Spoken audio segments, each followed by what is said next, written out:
की सवारी, साथ में यारी, खास लम्हों की जो बात है। कुछ बनने की है बारी, उसका ही तैयारी, लेके सपनों की उड़ान है।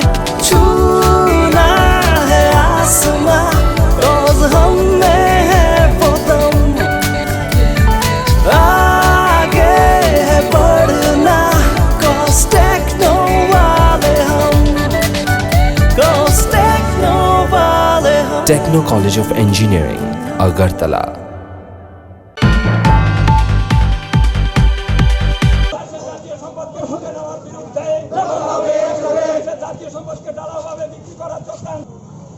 রাজ্যব্যাপী 21শে আগস্ট থেকে আমরা আন্দোলন কর্মসূচি শুরু করেছি। 14 দফা দাবির ভিত্তিতে এই আন্দোলন কর্মসূচি। আজকে আমরা পশ্চিম জেলার উদ্যোগে এই আন্দোলন কর্মসূচিতে সামিল হয়েছি।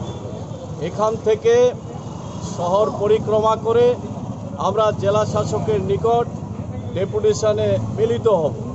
এই 14 দফা দাবির মধ্যে আমাদের আছে একটা লোকসভার আসন ত্রিপুরাতে নতুন সৃষ্টি করে এসসিদের জন্য সংরক্ষণ করতে হবে। 2 নম্বর দাবি হচ্ছে সমস্ত সরকারি, আধা সরকারি শূন্য পদ যা আছে সেইগুলি অবিলম্বে পূরণ করতে হবে এবং সংরক্ষণের বিধি মেনে 100% রোস্টার প্রথা মেনে এই চাকরির ব্যবস্থা করতে হবে। আজকে রাজ্যে সবচেয়ে চরম সংকটের মধ্যে আছে রাজ্যের বেকার যুবক যুবতীরা। এই সরকার বিজেপি আইপিএফটি সরকার প্রতিশ্রুতি দিয়েছিল সরকারে আসার পর 1 বছরের মধ্যে 50,000 চাকরি দেবে, কিন্তু আজকে 3.5 বছর পরেও চাকরির কোনো নাম নেই। এই সরকার এই রাজ্যের বেকার যুবক যুবতীদের সঙ্গে প্রতারণা করছে।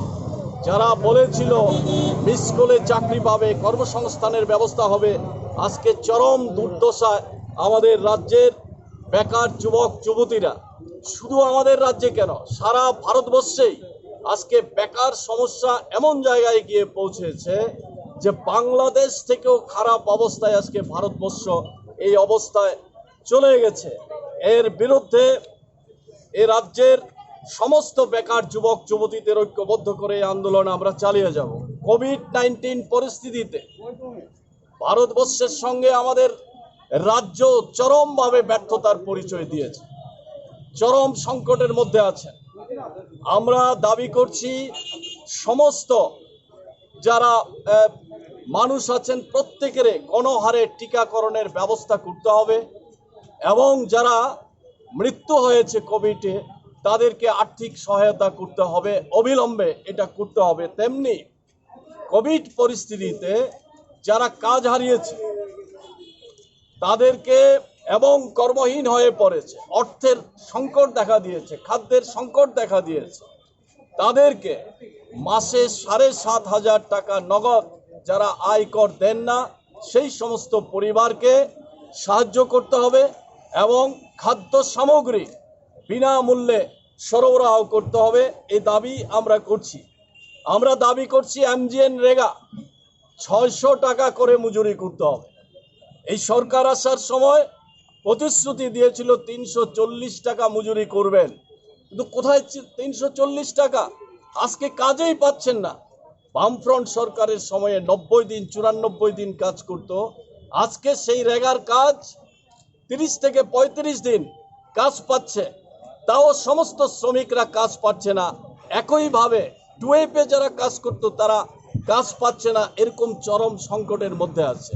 অন্য কোনো কাজ নেই এখন, গ্রামে পাহাড়ে শহরে গরিব অংশের মানুষ হাহাকার করছে। এই অবস্থার মধ্যে আমরা দাবি করছি 200 দিনের কাজের ব্যবস্থা করতে হবে, 600 টাকা মজুরি করতে হবে। তেমনি আমরা দাবি করছি তফসিলি ছাত্র ছাত্রীদের স্টাইপেন্ডের হার বৃদ্ধি করতে হবে, বকেয়া স্টাইপেন্ড অবিলম্বে মঞ্জুর করতে হবে। লক্ষ লক্ষ ছাত্র ছাত্রীদের স্টাইপেন্ডের টাকা আটক হয়ে আছে, সেই টাকা রিলিজ করছেন না। স্টাইপেন্ডের ক্ষেত্রে আয়ের একটা ঊর্ধ্বসীমা আছে, এই আয়ের ঊর্ধ্বসীমা বাড়াতে হবে যাতে প্রত্যেক ছাত্রছাত্রীরা সেই সুযোগ পায়, বিশেষ করে তফসিলি অংশের ছাত্রছাত্রীরা। এসসি কর্পোরেশন আজকে শুকিয়ে গেছে। বামফ্রন্ট সরকারের সময়ে এই এসসি কর্পোরেশন থেকে যুবক যুবতীদের ছোটোখাটো ব্যবসা করা, গাড়ি কিনে তারা জীবিকা নির্বাহ করা, অন্যান্য সুযোগ সুবিধা সৃষ্টি করার জন্যে যে ব্যবস্থা ছিল দিনের পর দিন সেটা সংকুচিত হয়ে আসছে। আমরা দাবি করছি অবিলম্বে এই কর্পোরেশনকে আরও শক্তিশালী করতে হবে। ব্যাপক হারে যুবক যুবতীদের ঋণ দিতে হবে, 1 লক্ষ টাকা পর্যন্ত ঋণ দিতে হবে। গ্রামের রেগার যে কার্ড আছে সেটাকে গ্যারান্টার হিসাবে নিযুক্ত করে সে কাজ দিতে হবে। আজকে পেশাগতভাবে তারা আক্রান্ত, চর্মশিল্পীরা, বিকল্প কোনো কাজ নেই, লকডাউন, তারপরে নানানভাবে তাদের কর্মসংস্থান চরম সংকটে আছে।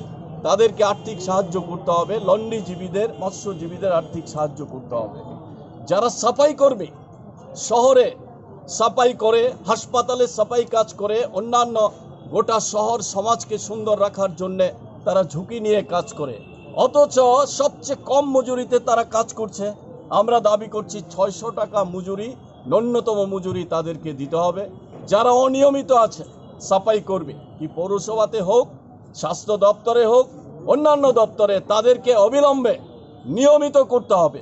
আমরা আজকেও দেখেছি সংবাদপত্রে বেরিয়েছে, উদয়পুরে 5 থেকে 6 মাস এই সাফাই কর্মীরা বেতন পাচ্ছে না। এই অবস্থার মধ্যে আমরা দাবি করছি তাদের অবিলম্বে বেতন মিটিয়ে দিতে হবে। দ্রব্যমূল্য, পেট্রোল, ডিজেল, রান্নার গ্যাস, তারপরে রান্নার তেল, সরষার তেল, ঔষধ, সমগ্র জিনিসের ব্যাপক হারে দাম বাড়ছে, অথচ হেলদোল নেই কেন্দ্রীয় সরকারের। আমরা বলছি যে কেন্দ্রীয় সরকার শুল্ক কমিয়ে পেট্রোল ডিজেলের দাম কমাতে হবে এবং জিনিসপত্রের দাম নিয়ন্ত্রণে আনতে হবে। 14টা নিত্য প্রয়োজনীয় জিনিস রেশন দোকানের মাধ্যমে ন্যূনতম মূল্যে সরবরাহ করার জন্যে আমরা দাবি রাখছি ভাতা প্রাপক যারা 2000 টাকা ভাতা দেওয়ার প্রতিশ্রুতি দিয়ে সরকারে এসেছিল, আর আজকে সরকারে আসার পর প্রায় 50,000 ভাতা প্রাপকের নাম কেটে দেওয়া হয়েছে। নতুন যারা ভাতা পাওয়ার উপযুক্ত তাদেরকে ভাতা দিচ্ছে না। আমরা দাবি করছি অবিলম্বে ভাতা প্রাপকদের ভাতা ফিরিয়ে দিতে হবে, এখনও যারা উপযুক্ত তাদেরকে ভাতা দিতে হবে এবং 2000 টাকা করে ভাতা করতে হবে। এই অমানবিক কাজ বন্ধ করতে হবে। আমরা দাবি করছি 10,323 তাদেরকে অবিলম্বে স্থায়ী কর্মসংস্থানের ব্যবস্থা করতে হবে। সবচেয়ে দুঃখজনক ঘটনা হচ্ছে রাজ্যের গণতান্ত্রিক ব্যবস্থা, গণতন্ত্র আজ বিপন্ন। কথা বলার অধিকার নেই, মিছিল মিটিং করার অধিকার নেই, রাজনৈতিক দল সংগঠনের অফিস ভেঙে গুড়িয়ে দেওয়া হয়েছে, খুন করা হচ্ছে, মা বোনদের উপর অত্যাচার করে খুন করে ফেলে রাখা হচ্ছে, আসামি গ্রেপ্তার হয় না।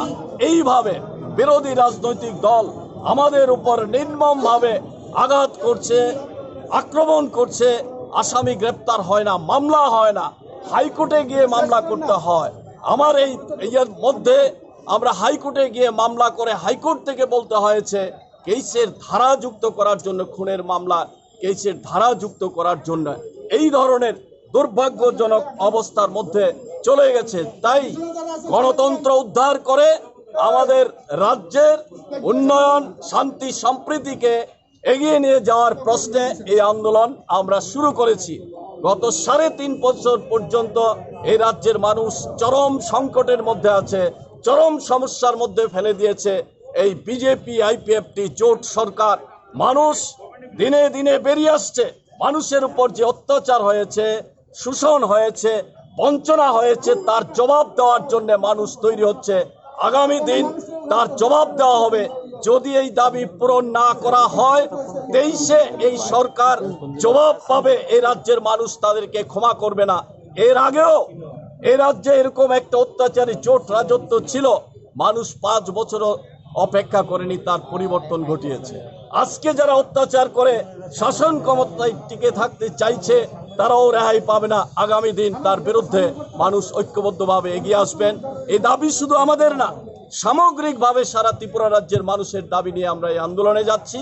এই আন্দোলনে আমাদের সঙ্গে সমস্ত গণতান্ত্রিক মানুষকে এগিয়ে আসার জন্য আমরা আহ্বান রাখছি।